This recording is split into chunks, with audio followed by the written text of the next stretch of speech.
জানেন কি, মহান আল্লাহ তাআলা ইরশাদ করেন, وَلَقَدْ صَرَّفْنَاهُ بَيْنَهُمْ لِيَذَّكَّرُوا فَأَبَى أَكْثَرُ النَّاسِ إِلَّا كُفُورًا। আমি তাদের মধ্যে বিভিন্নভাবে নিয়ামত বিতরণ করি যেন তারা স্মরণ করে, কিন্তু অধিকাংশ লোক অকৃতজ্ঞতা ছাড়া কিছুই করে না।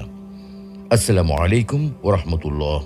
প্রিয় দর্শক, আজকে আমরা খুবই জীবন ঘনিষ্ঠ একটা বিষয় নিয়ে আলোচনা করতে চাই। আমাদের জীবনে নানান দুঃখ কষ্ট, জীবন জীবিকার অনিশ্চয়তা এবং অর্থকষ্ট নিয়ে বিস্তারিত আলোচনা করতে চাই। কেন আমাদের জীবনে এইসব দুর্যোগ ও দুঃখজনক ঘটনা ঘটে, তার প্রকৃত কারণ অনুসন্ধান করতে চাই। প্রিয় দর্শক, ইসলাম বিদ্বেষীদের একটা কমন প্রশ্ন, আল্লাহ থাকতে এত প্রাকৃতিক দুর্যোগ কেন?